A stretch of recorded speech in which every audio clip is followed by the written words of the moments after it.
মাত্র 5 মিনিটে টক পাতা ভর্তা করে পরিবারের সবার কাছে খুবই প্রশংসিত হয়েছে। এটা ভর্তা করার পর সবাই কাড়াকাড়ি করে খেয়ে নিয়েছে, এতটাই মজার ছিল।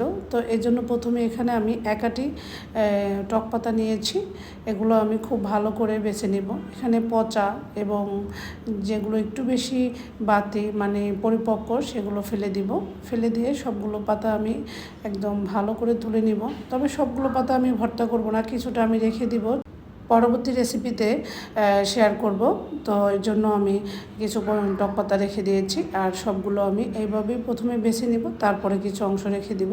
পাতাগুলো ছিল একদম ফ্রেশ, তো কখনই এই পাতাগুলো ভর্তা বা রান্না কিছুই খাওয়া হয়নি, ফার্স্ট টাইম খেয়েছি। তো খুবই মজার ছিল। যারা টক টক কোনো কিছু খেতে পছন্দ করেন তারা তো অবশ্যই এটা বেশি খেয়ে থাকেন বা খাবেন, এতটাই মজা। তো প্রথমে এর জন্য আমি 2 টেবিল চামচ সরষের তেল নিয়েছি। এরপরে 2টা পেঁয়াজ একটু মোটা মোটা করে কেটে নিয়েছি। পেঁয়াজগুলো আমি একটু হালকা করে ভেজে নিব, একদম মানে কড়া করে ভাজবো না। এরপর পেঁয়াজগুলো 1 মিনিটের মতো একটু ভেজে 4টা শুকনো মরিচ ভেজে নিলাম।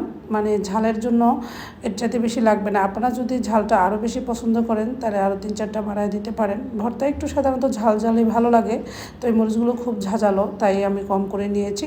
এরপরে আমি পেঁয়াজগুলো ভেজে নিয়েছি এবং তুলে নিয়েছি। এখানে যে টক পাতাগুলো নিয়েছি দেখতে পাচ্ছেন কতটা ফ্রেশ এবং কতটা সুন্দর লাগছে। এটা ভর্তা করতে একদমই সময় লাগে না, মাত্র 4-5 মিনিটেই আমি এটা রান্না করে নিয়েছি। এই তো আমি হাঁড়িতে টক পাতাগুলো দেওয়ার সাথে সাথে কালারটা চেঞ্জ হয়ে গিয়েছে। তারপরে এখানে আমি 1 টেবিল চামচ পেঁয়াজ কুচি আর দিয়েছি 2-3 কোয়া দেশি রসুন দিয়ে আমি উল্টে পাল্টে 3-4 মিনিটের মতো এটাকে সেদ্ধ করে নেব। এখানে কোনো রকমের পানি ব্যবহার করা লাগবে না। এই পাতাটা সেদ্ধ হতে যে এতটা কম সময় লাগে আগে জানতাম না। যাক, হাই হিটে 2-3 মিনিট আমি রান্না করে নিয়েছি। এতে করে শাকের যে বাড়তি পানিটা ছিল সেটা একদম শুকিয়ে গিয়েছে। আর শাকগুলো নামানোর আগে এখানে স্বাদ মতো লবণ দিয়ে দিচ্ছি, দিয়ে আবার একটু নেড়ে চেড়ে এখন আমি নামিয়ে ফেলবো। আর কিছুক্ষণ ঠান্ডা করে এটা আমি ব্লেন্ড করে নিব। আপনারা চাইলে এটা শিলপাটায় বেটে করতে পারেন, তো আমার হাতের কাছে যেহেতু শিলপাটা নেই তাই আমি ব্লেন্ড করে নিব। এই তো শাকগুলো কিছুক্ষণ নামিয়ে রেখে একটু ঠান্ডা করে নিয়েছি। এরপরে আমি ব্লেন্ডার ঝাড়ে নিয়ে নিচ্ছি।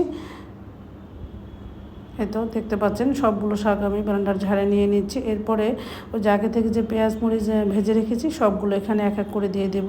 দিয়ে আমি একদম ব্লেন্ড করে নিব স্মুথ করে।